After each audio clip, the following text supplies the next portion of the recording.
وَأُولَئِکَ هُمُ الْمُفْلِحُونَ یہاں تک آپ کو تلاوت کرنی ہے۔ ایک روایت میں ہے کہ آقا کریم علیہ الصلاۃ والسلام سورۃ ناس تلاوت فرمانے کے بعد سورۃ فاتحہ کی تلاوت کرتے اور سورۃ بقرہ کی پہلی 5 آیت کی تلاوت کرنے کے بعد آپ اپنی جگہ سے ہٹتے، یعنی دوبارہ سے قرآن مجید کو آپ نے شروع کرنا ہے۔ سب سے پہلے کام تو یہ کرنا ہے کہ ختم القرآن کا صحیح طریقہ کیا ہے۔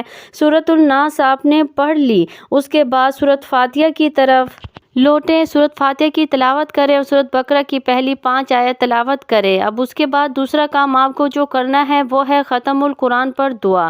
ایک تو دعا وہ جو قرآن پاک مکمل ہونے پر آخر میں لکھی ہوئی ہوتی ہے وہ آپ پڑھیں۔ اس کے بعد آپ کی جو مادری زبان ہے، جس زبان میں بھی آپ بات کرتے ہیں، اس زبان میں اللہ سے دعا ضرور کرنی چاہیے، کیونکہ یہ قبولیت کی گھڑی ہوتی ہے۔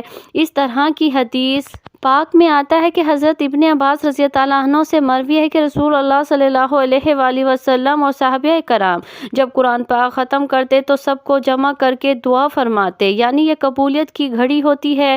ایک حدیث کے مطابق جو شخص رات میں قرآن ختم کرتا ہے، فرشتے صبح تک اس کے لیے دعا کرتے ہیں، اور جو دن میں ختم کرتا ہے فرشتے شام تک اس کے لیے دعا کرتے ہیں، اور جب کوئی شخص ختم قرآن کرتا ہے تو اس وقت فرشتے بھی دعا میں شامل ہوتے ہیں۔ تو ختم القرآن پر دعا کا ضرور اہتمام کرنا چاہیے۔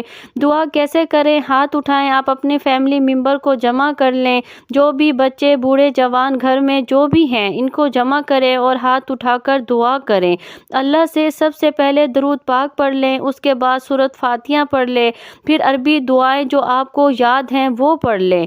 اس کے بعد اللہ کی بارگاہ میں دعا کریں، اے اللہ جو تو نے توفیق عطا فرمائی، تیری توفیق سے میں نے قرآن مجید مکمل کیا ہے۔ اے اللہ اگر پڑھنے میں کوئی غلطی ہو گئی ہو تو میرے پاک مالک اپنی رحمت کے صدقے معاف فرما، اور اس پر جو تو نے مجھے ثواب عطا فرمایا ہے میں نے نبی کریم صلی اللہ علیہ وآلہ وسلم کی بارگاہ میں تحفہ پیش کرتی ہوں یا کرتا ہوں۔ اور پھر پوری امت مرحومہ کے لیے احصال ثواب کریں اور اپنے مرحومین کو اس وقت ضرور یاد کریں، مرحومین کو احصال ثواب کریں، اور جو بھی آپ کی دعائیں ہیں، جو بھی آپ دعا کرنا چاہتے ہیں، کوئی بھی آپ کا مسئلہ ہے، کوئی بھی پرابلم ہے، اس وقت اللہ کی بارگاہ میں ہاتھ اٹھا کر دعا کریں، کیونکہ یہ قبولیت کی گھڑی ہوتی ہے، یہ وقت مقبولیت کا ہوتا ہے۔ اس وقت میں آپ جو دعا کریں گے اللہ آپ کی دعا کو قبول فرمائے گا، تو دعا کا ضرور اہتمام کرنا چاہیے۔ ہوتا یہ ہے کہ جیسے قرآن پاک مکمل ہوا، پرچی پر لکھ کر امام صاحب کے پاس بھیج دیں گے، یہ ختم القرآن ہو گیا جی، اس کو بخش دیں۔ قرآن بخشنے کا کیا طریقہ ہے؟ بہت سارے لوگ یہ سمجھتے ہیں کہ بخشنا ضروری ہے، بخشنا ضروری نہیں ہے۔ بہت سے لوگ یہ سمجھتے ہیں کہ جب تک بخشیں گے نہیں ہمیں ثواب نہیں ملے گا۔ بھائی جب آپ قرآن مجید کا کوئی حرف تلاوت کرتے ہیں اس پر جو نیکیاں ہیں وہ آپ کے نام اعمال میں لکھ دی جاتی ہیں۔ قرآن بخشنا کوئی ضروری نہیں ہے۔ ہاں اپنے مرحومین کو احصال ثواب کرنا چاہتے ہیں تو یہ ایک الگ بات ہے۔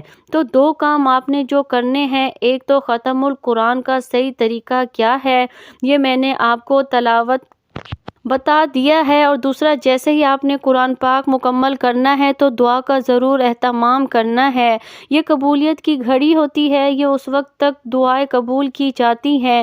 بعض روایت میں آتا ہے کہ ختم القرآن کے موقع پر رحمتوں کا نزول ہوتا ہے۔ ایک روایت میں آتا ہے کہ جو قرآن پڑھ کر دعا کرے تو اس کی دعا پر 4000 فرشتے آمین کہتے ہیں۔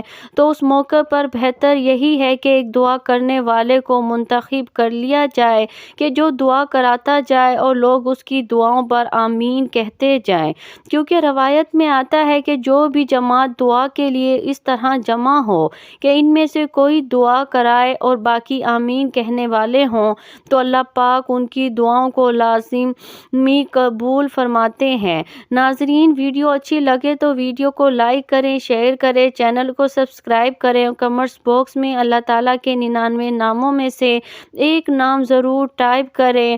اگلی ویڈیو تک کے لیے اجازت دیجیے۔ اللہ آپ کو اپنے حفظ و امان میں رکھے، آمین ثم آمین۔